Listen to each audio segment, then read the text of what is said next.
Siddharth Zarabi also will join us in a moment. My colleague Maria Shakil is with us.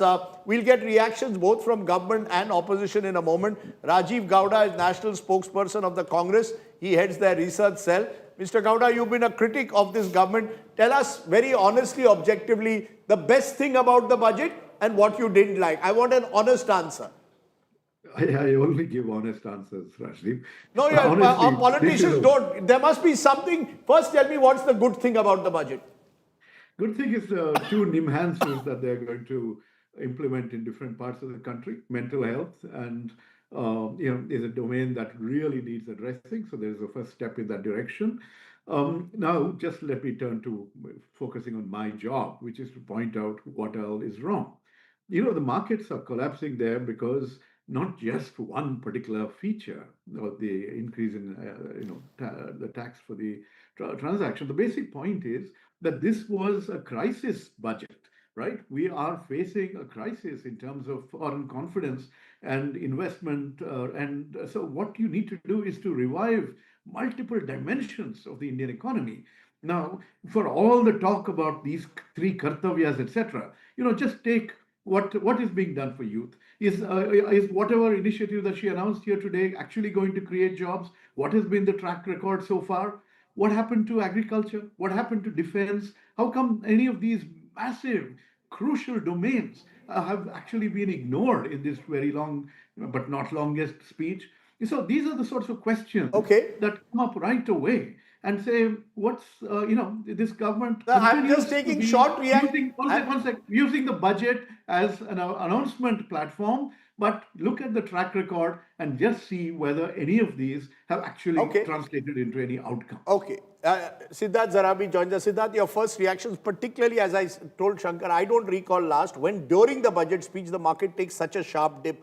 Is it just the STT which has spooked the market? Well, there have been instances of significant dips, including when the more than 1,000 points, maybe retrospective tax last. Bases were last, but I recall Pranab Mukherjee's retrospective amendment budget. But the broad point that you were making, Rajdeep, about why, it's a very simple why the Securities Transaction Tax has been hiked. You can talk about the quantum, but its impact is coming at a time when people were looking for some relief from a stock market perspective, essentially on account of the fact that the markets have been negative for quite some time, have taken a beating on account of various external factors. So the comparison in the mind of market makers and market players is that instead of addressing that trend, they are taking this as an absolute negative that you have gone ahead and hiked on futures and options. But why is this? It's very clear on a directional basis, Rajdeep, not now, but for several years, that the government, fiscal authority believes that as far as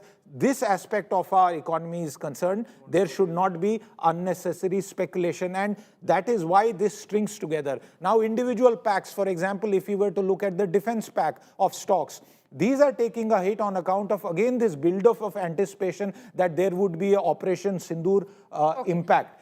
And that is why you are seeing the kind of negative, the Sensex down 1.2%, the Nifty down 1.37% as we speak. Okay, let's bring in Rajan Navani now.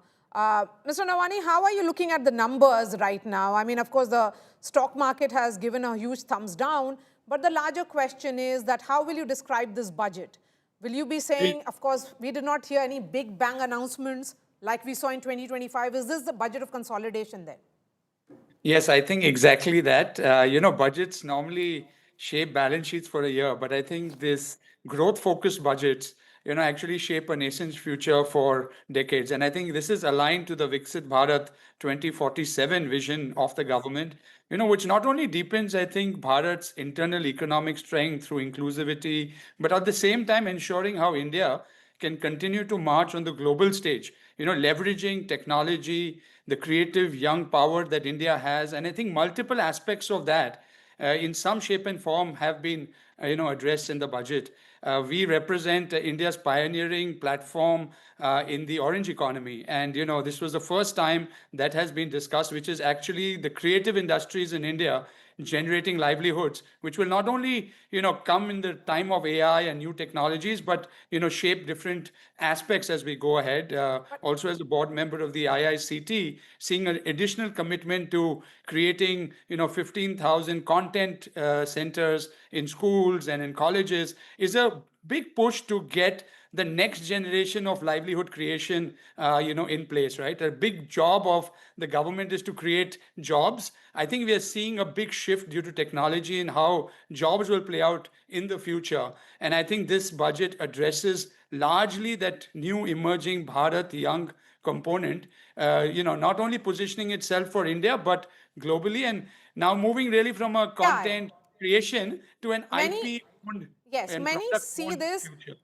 as perhaps the government of India still not ready for the big AI leap of faith that we have seen, say, in having been taken by United States or China. India is still to catch up. Is there a sense also from this budget that yes, as far as data centers are concerned, that is going up, but still a long march for India to catch up with what has been achieved by China and US already? Sure, you think of AI has multiple layers, right? I think there are base Yes. infrastructure, and I think this budget has clearly said India is going to be a global cloud player, for the world, because that's where the data resides. Giving clarity on tax things until 2047 is, I think, pretty innovative, never heard before in India. So, that was my original point, right? That this budget really talks about a longer term view and also explains, stock markets today look at short term, like what we are saying, higher securities tax and react immediately. But when you think of a long term foundational building base for Indian industry, the Indian economy, with the next generation of consumers, the young people who are not only going to consume, but also going to be the world's largest employees, and no country better than India to unlock that potential. So I think if done right, India can ride the journey very well. Let's look at specifically the tax holiday till 2047 for foreign companies that provide cloud services to India, but we'll get some live reactions that are coming in.